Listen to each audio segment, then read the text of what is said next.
d'États qui ne sont plus capables de se mettre d'accord sur un communiqué commun quand il s'agit du climat. Ça, plus personne ne peut le comprendre.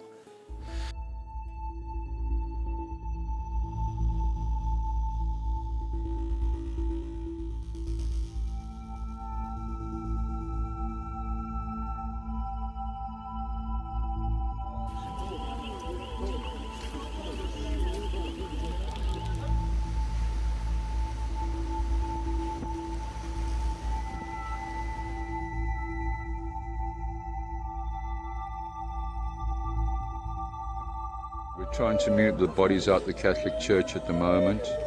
Okay, these are coffins outside. There's more coffins and bodies inside. Okay, lots of people suffering. People didn't stand a chance here. Still recovering bodies, still looking for people.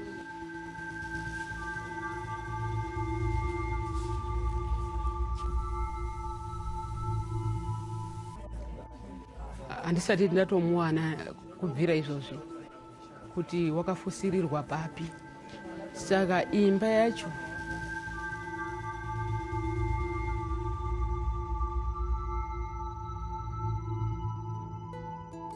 uravye ivyaduka bigenda biraba cangwe eka tuvuge haguye imvura nyinshi imwe twita isegenya cangwe hakaza izuba ryinshi rikaka ugasanga nta mvura ikiragwa n'ivyo bagira ngo bateye ntibimbure.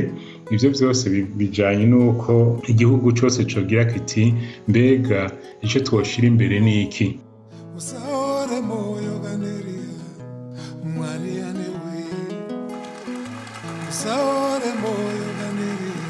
Être un supporter de l'environnement dans le monde, c'est simplement dénoncer ou dire qu'on serait tous fichus.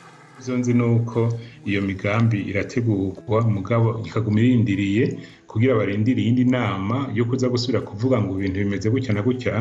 Je nosaba yuko nk'inama yokurikiramo bishoboka bo kwicara bagira bati ingingo zari zarafashwe muri uyu mwaka turavye aho tugeze ubu hakozwe iki, habuze iki, twokosora iki.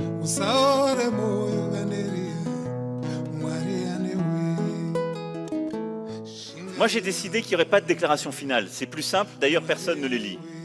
Mais qu'il y aurait des mobilisations concrètes et donc des actions extrêmement efficaces.